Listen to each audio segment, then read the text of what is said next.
Hello and welcome to this edition of Bayou Time. I'm your host, Keith Weiss. I thank you so much for joining us. And we have some community leaders that spend a great deal of time and energy both learning and educating others. It's one of the things that we're very proud of here in this community. We always love to welcome back our trooper, Trooper Ross Brennan. We appreciate your time. Always when you're out traveling, learning, and training, we appreciate you taking some time to let us know how things are going with the troop. No, not a problem. No, always glad to be able to come on the show. I apologize. I'm coming via Zoom. I'm actually at the training academy at headquarters. We're teaching the new cadets that are going to be coming out soon, crash investigation. So the training academy, they work very hard to make sure our troopers are prepared for the roadways. Well, we're always so very thankful. We know how well prepared you guys are when y'all get out on the road and keeping us safe, and we appreciate it. But y'all have been spending a great deal of time and energy really helping to explain the importance of how we do some safety and prevention. Tell us some of the things y'all been doing the last few weeks. Yeah. Look, at state police, as much as we're about enforcement, we're also about education to prevent these bad crashes and different tragedies. So this past few days, we actually had a couple events. We had troopers go talk to Nichols freshmen. We spoke to them about the dangers of impaired driving.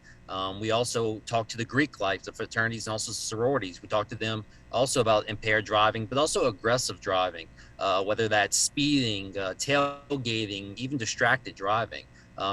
Just those three things can be just as dangerous as impaired driving. So, we're really trying to get out there and help spread some education to the community.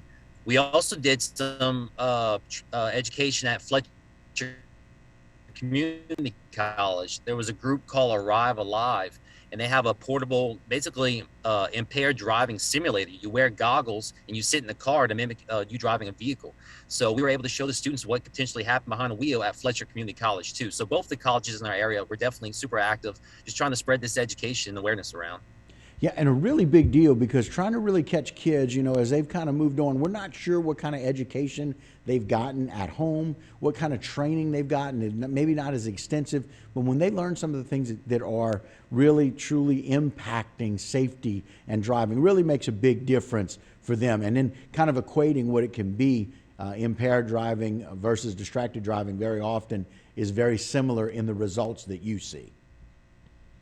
Exactly, yes. And that's why we're trying to talk to young drivers, because we're hoping that the knowledge that they learn is going to last them for the rest of their lives. If you start with a young driver, maybe we can correct some of those bad driving habits that they have now and hopefully make for a safer, traveling journey throughout the rest of their years. So that's kind of our focus. In addition, we do other stuff with other age groups, but definitely try to hit them while we're young, for sure.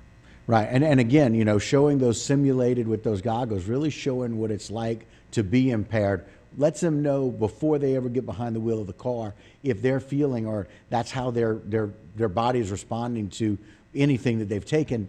It's a way for them to be able to prevent that ahead of time. Most definitely. Yeah, it's always best to either learn from the misfortunes, I guess, of other people or see it in the controlled environment before potentially getting on the roadways and actually having it in real life. Yeah, and you guys have a number of things coming up too. Y'all are, I always brag about how involved y'all stay with the community, but y'all have a number of things coming up here in April. We're definitely super busy. We're a very active troop. We have a career fair on April 12th. It's going to be at Nichols State University in the Bollinger Ballroom. In addition to the state police out there, there's also going to be other different companies and careers that are going to be there. So if you have a loved one who's a student, or maybe you're a student and you want to either speak to troopers or some other careers, we're definitely going to be out there for most of the day. So that's on April 12th. We also have some more stuff happening at some high schools in the area. So we're going to be also doing a mock crash at Assumption High School and also Thibodeau High School this month. Our first one we actually had was last month at Central Lafourche High School, and it was super great, super successful. We had student actors portray a student who was killed in a drunk driving crash. There was another student actor who was the impaired driver. So it was super powerful. And again, it's just showing them what could happen if they do make poor choices. Definitely young high school students around the prom season too. We also have some extra patrols coming. So April 28th, we're going to be having additional DWI enforcement patrols out. Also some other agencies are going to have some other personnel out. It's kind of around the time of the Fireman's Fair. Also, we're kind of doing it around the Fireman's Fair, and so if you are planning to attend the Fireman's Fair, just try to be a designated, a responsible driver, and have a designated driver available to you after. You definitely don't want to find yourself making a poor choice at the end of the night. That's why you need to find yourself a safe ride home, because just be warned, we're gonna have additional patrol out that evening. So, definitely try to make the smart decision to try to avoid, one, either getting stopped and arrested, or two, getting involved in a crash by something that's basically preventable. Yeah, and it's just so very important. You talk about how valuable that is, and those mock crashes really make an impact, because what they're doing is they're seeing in present time what it's like to make one small bad decision, and how many people, how many lives, how many families that can affect for a lifetime. And then really impressing them Exactly. upon that, about the presence that y'all will be, especially during the Fireman's Fair. And we just, again, we want people to enjoy, we want people to celebrate. We're finally able to get back out and do those things. We want to do it safely.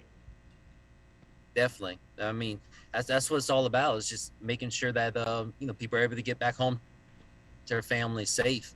And in addition of us being out there and other departments being out there too, look, it's a community-wide effort. We need everybody to make those. I say it all the time. We need everybody to make the right choice behind the wheel, whether it's not driving impaired, but it's also not driving distracted, making sure you have your seatbelt on, just small things like that, right? So if we can all work together as a community and help reach that goal of hopefully, at some point, zero deaths on our roadway. I mean, we're still a little bit far away from that, because we're already sitting at, fortunately, 9 fatals just this year in Troop C area.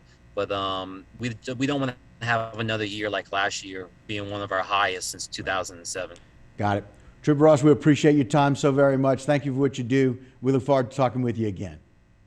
Thank you, Keith. Appreciate it. All right, you got it. All right, and again, that's Trooper Brennan with Troop C. All right, that will do it for this segment. Don't go anywhere. A whole lot more Bayou Time when we continue.